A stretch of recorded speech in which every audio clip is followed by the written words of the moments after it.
done.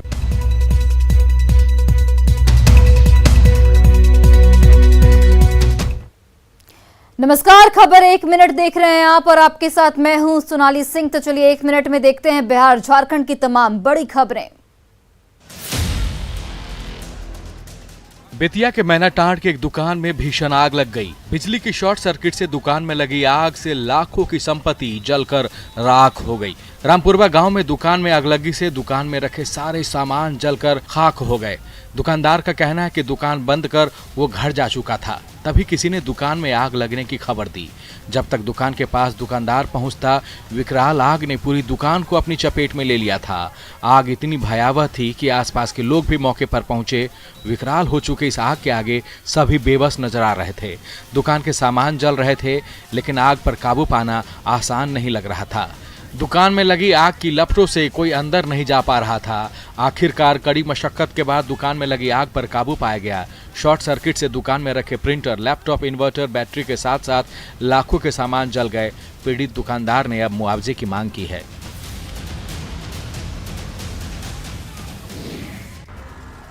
Arwal के अतौलह power house में भीषण आग लग गई और देखते ही देखते पूरा पावर हाउस आग की चपेट में आ गया।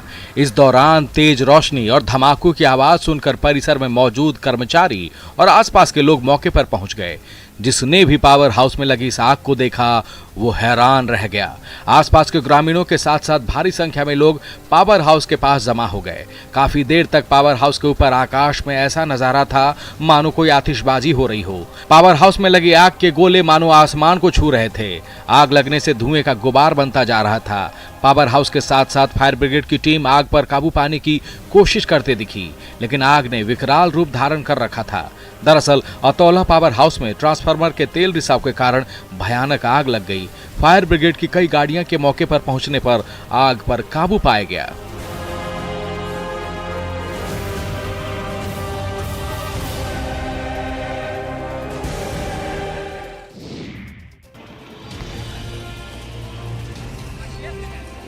रामगढ़ रांची मार्ग के चुटुपाली घाटी में भीषण हादसा हो गया, जहां एक बेकाबू कंटेनर ने रामगढ़ से रांची जा रही यात्री बस को अपनी चपेट में ले लिया।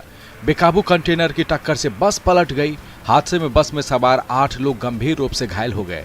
घायलों में कुछ लोग मामूली रूप से भी घायल हैं। घायलों में कंटेनर का ड्राइवर भी शामिल है। सभी घायलों को रामगढ़ सदर अस्पताल इलाज के लिए भेजा गया, जबकि 8 घायलों को रांची रिम्स रेफर किया गया है। हादसे के बाद आसपास के लोग भी मौके पर पहुंचे। टक्कर इतनी तेज थी कि हादसे के बाद यात्री बस सड़क से नीचे गिर गई। जेसीबी की मदद से बस को सड़क पर लाया गया। हादसे की इस तस्वीर को देखकर आसपास के लोगों के भी रोंगटे खड़े हो गए। हादसा इतना भीषण था कि एक्सीडेंट के बाद बस के पड़खच्चे उड़ गए। तेज रफ्तार की वजह से यात्री बस का अगला हिस्सा बुरी तरह से क्षतिग्रस्त हो गया। बर्फ के टुकड़े की तरह यात्री बस जगह जगह से टूट गई।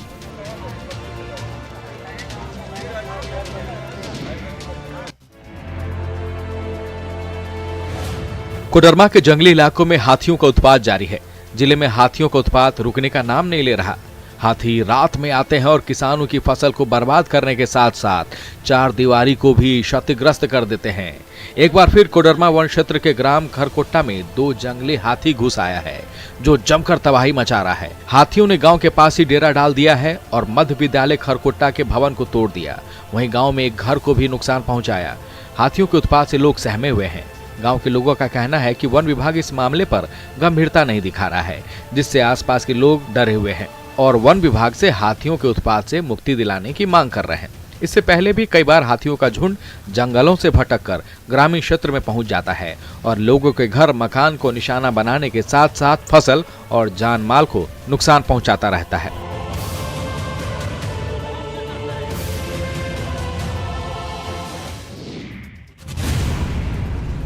बांका के बाराबाट और धोरैया प्रखंड में सिंचाई की कुव्यवस्था से इलाके के किसान परेशान हैं। जिस चीर नदी के राजदाट बांध से निकलने वाले पानी से हजारों एकड़ की खेत को सिंचा जाता था, आज वो बांध ही बदहाली की कहानी कह रही है। बाराहाट में नदी के पास जो बांध से साइफन के जरिए खेतों की सिंचाई होती थी, वो साइफन ही जर्जर हालत में है। मरम्मत के अभाव में साइफन टूटने की कगार पर है, जिससे किसानों के खेतों तक नदी से पानी नहीं मिल पाता। हालांकि बांध निर्माण के नाम पर नहर के पास मिट्टी का ढेर लगा दिया गया। मनरेगा की ओर से राजधार बांध की खुदाई पर लाखों रुपए खर्च भी किए गए, लेकिन किसानों को इसका लाभ नहीं मिल सका। सदन तक इलाके की समस्या को उठाया गया, बावजूद इसके कोई पहल नहीं की गई। किसानों की मुश्किलें बढ़ती ही जा रही है। एक वक्त था जब इस बांध के पानी से किसानों के खेत खिलखिला उठते थे, सिंचाई की व्यवस्था अच्छी रहने से बम्पर पैदावार भी होती थी, लेकिन अब सिर्फ मायूसी है।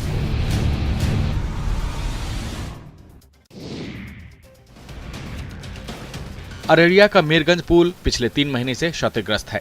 भारत नेपाल के सीमावर्ती इलाके में मौजूद यह मीरगंज पुल भारत नेपाल के बीच व्यापार का रास्ता भी खोलता है, लेकिन 3 महीने पहले मीरगंज पुल क्षतिग्रस्त हो गया। बावजूद इसके मरम्मत को लेकर कोई पहल नहीं की गई है। वैकल्पिक रास्ते की दूरी इतनी ज्यादा है कि लोग उधर से जाने से बचते हैं। चूंकि भारत नेपाल के बीच इस इलाके में व्यापार का एकमात्र यही रास्ता है, इसलिए लोग मजबूर होकर भी अपनी जान जोखिम में डालकर पुल के रास्ते आवागमन कर रहे हैं। ठेकेदार की लापरवाही की वजह से 3 महीने से क्षतिग्रस्त पुल बदहाल है। मीरगंज पुल के धंसने के कारण गाड़ियों के परिचालन ठप होने से भारत नेपाल के बीच आयात निर्यात का काम भी प्रभावित हो गया है। लाखों के राजस्व का नुकसान दोनों देशों को हो रहा है। हालांकि 1 महीने पहले जिले के डीएम दल बल के साथ मीरगंज पहुंचे थे, क्षतिग्रस्त पुल का जायजा भी लिया था, लेकिन पुल ठीक करने को लेकर अब तक कोई पहल नहीं की गई है।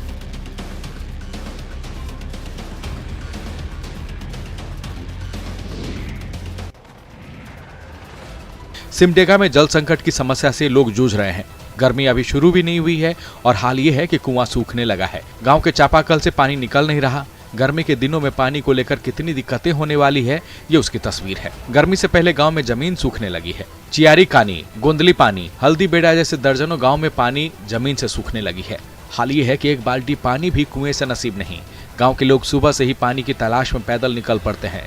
दूर दराज के इलाके से पानी लाने की मजबूरी हो गई है। एक तरफ कुआं, तालाब दम तोड़ रहे हैं, तो दूसरी तरफ कई गांव में लगे चापाकल भी दम तोड़ चुके हैं। कहीं कहीं तो सालों से चापाकल ही खराब है, जिससे ग्रामीणों को पानी के लिए परेशानी उठानी पड़ रही है। समय रहते विभाग की ओर से गांव के खराब चापाकलों की मरम्मत नहीं की गई तो आने वाले दिनों में पानी के लिए गांव गांव में हाहाकार मच जाएगा। लोग पानी के लिए तरसते रह जाएंगे।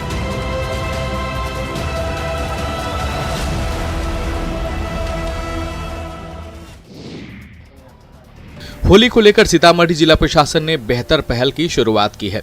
पुलिस की इस अनोखी पहल का फायदा उन यात्रियों को पहुंचेगा जो त्योहार को लेकर देर रात स्टेशन, बस स्टैंड पहुंचते हैं। यातायात का साधन नहीं मिलने से ये लोग परेशान हो जाते हैं।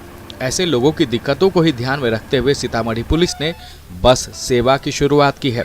पुलिस की ओर से शुरू की गई यह बस सेवा बिल्कुल मुफ्त है और इस बस सेवा में वैसे लोग यात्रा कर सकेंगे जो दूर दराज के इलाकों से होली को लेकर अपने गांव, अपने घर पहुंचते हैं और उन्हें साधन नहीं मिल पाता।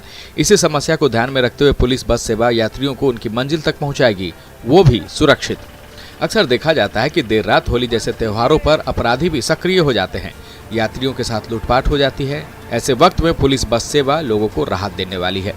कि बस सरकारी है, यहाँ पहला के बाद खाना खाए और पूछा तो वो बोला कि हाँ गाड़ी आने वाले है। जब उसको पूछा तो बोला है कि बोलो सरकारी गाड़ी है, ऐसे पैसा नहीं लगेगा। नवादा जिले में छात्रों को जल्द ही सौगात मिलने वाली है। पीजी की पढ़ाई की मांग पूरी होने वाली है। लंबे संघर्ष के बाद जिले के राजेंद्र मेमोरियल विमेंस कॉलेज और कन्हैयालाल साहू कॉलेज में पीजी की पढ़ाई जल्द ही शुरू होने वाली है। इन दोनों कॉलेजों में पीजी की पढ़ाई शुरू करवाने को लेकर मगध यूनिवर्सिटी के अधिकारी कुछ दिन पहले सर्वेक्षण करने पहुंचे थे और यूनिवर्सिटी के अधिकारियों को रिपोर्ट सौंप दी है। और ये खबर भी है कि रिपोर्ट छात्रों के पक्ष में है। जिले में पीजी की पढ़ाई शुरू होने की चर्चाओं से जिले के छात्र भी खुश हैं। दरअसल लंबे समय से पीजी की पढ़ाई को लेकर जिले में मांग होती आ रही है और इसे लेकर छात्रों की ओर से समय समय पर आंदोलन और संघर्ष भी किए गए और छात्रों के संघर्ष अब सकारात्मक नतीजे पर पहुंच चुके हैं। दरअसल पीजी की पढ़ाई शहर में नहीं होने से छात्र छात्राओं को दूसरे शहर के साथ साथ दूसरे राज्यों का भी रुख करना पड़ता था, लेकिन अब ये दिक्कतें दूर होने वाली है।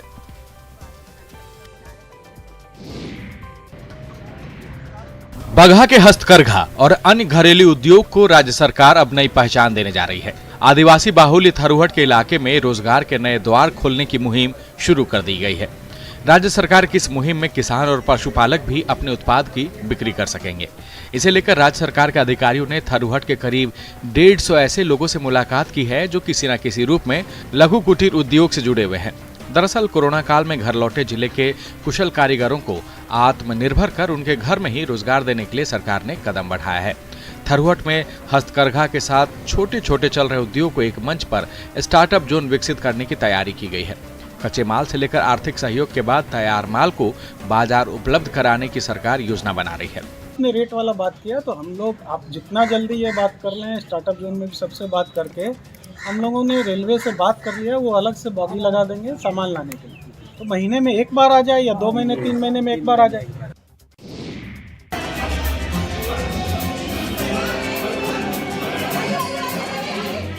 कुछ ही दिन बचे हैं रंगों के त्योहार होली में। पूरे देश में रंगों के इस उत्सव को मनाने से पहले होली मिलन समारोह के जरिए शुभकामनाएं दी जा रही है।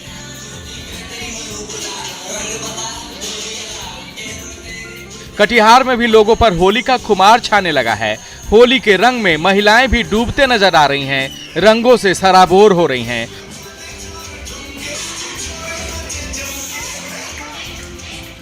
मुद्रा योग पीठ की ओर से होली से पहले होली मिलन समारोह का आयोजन किया गया। होली मिलन के समारोह में कई रंगारंग कार्यक्रम प्रस्तुत किए गए। होली मिलन समारोह में एक दूसरे को अबीर और गुलाल लगाकर होली का जश्न दिखाया गया। सभी महिलाओं ने एक दूसरे को होली की बधाइयां दी। वहीं होली के गीतों पर महिलाएं झूमती नजर आईं। काफी संख्या में होली मिलन समारोह में पहुंची महिलाएं होली गीत पर थिरकती दिखी। होली मिलन के समारोह में युवतियां भी रंग में डूबी नजर आईं।